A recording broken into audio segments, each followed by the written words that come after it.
عموماً لوگوں کے ہاں جو بے احتیاطی ہوتی ہے وہ بے احتیاطی دینداروں میں معاملات میں ہوتی ہے کہ معاملات صاف نہیں ہوتے اور اس سے بڑے مسائل کھڑے ہوتے ہیں. بچہ کاروبار میں آ گیا اور کوئی پتہ نہیں کہ بچہ کاروبار میں کس حیثیت سے شریک ہے. اب والد کا انتقال ہو گیا، بڑا بھائی کاروبار ساتھ باپ کے ساتھ کر رہا تھا. اب وہ سب بچوں میں میراث برابر کی تقسیم ہو تو اس بڑے بچے کا حق مارا جاتا ہے. کتنے سال باپ کے ساتھ محنت کی، اور اس کو اگر شریک کیا جائے کاروبار میں باقیوں کا حق مارا جاتا ہے. کوتاہی کہاں ہوئی کہ بچہ جب کاروبار میں آیا تو اس کی حیثیت متعین نہیں ہوئی کہ یہ بطور حصے دار کے ہے بطور ملازم کے. اگر یہ ملازم کے ہوتا اور اس کو اچھی تنخواہ ملتی رہتی جیسے ملتی ہے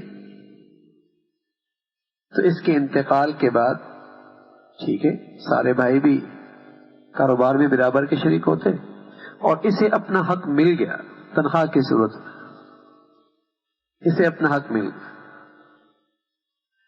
تو عموماً ہمارے ہاں یہ ہوتا نہیں. اچھا پھر یہ ہوتا ہے خاص طور پہ جب بڑے بھائیوں میں آپس میں کاروبار ہو اور ان کے بچے کاروبار میں آ جائیں. کسی کا 2 بھائی بیٹے کاروبار میں آ گئے، کسی کے 3 بیٹے کاروبار میں آ گئے، کسی کا 1 بیٹا بھی کاروبار میں نہیں ہے. اب کیا ہوگا؟ اب جنگ ہوتی ہے. جنگ ہوتی ہے. بڑے بھائی تو کام کر رہے تھے سو کر رہے تھے، اب جب اولادیں کاروبار میں آ گئی اور ان کی حیثیت متعین ہی نہیں ہے، پتہ ہی کچھ نہیں ہے، تو بس اوقات اتنا نقصان ہوتا ہے کہ اتنے محبت کرنے والے بھائی آپس میں ایک وقت آتا ہے ایک دوسرے کا چہرہ بھی نہیں دیکھنا چاہتے.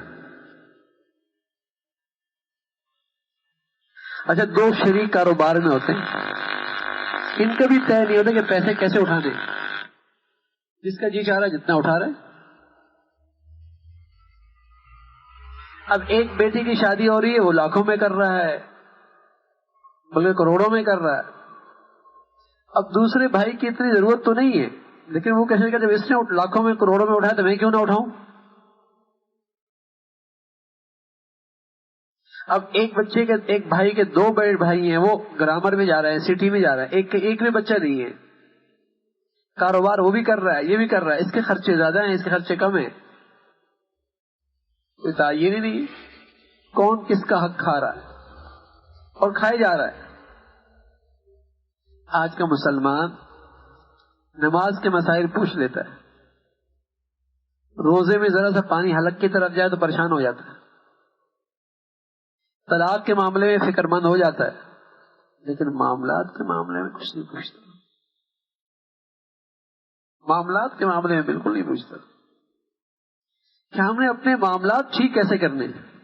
اور معاملات اتنی بنیادی چیز ہے، اگر لقمہ حلال ہی نہیں ہے یا کسی کا ناحق مال میرے پاس ہے تو میری تو ساری عبادت کی روح ہی نکل جائے گی.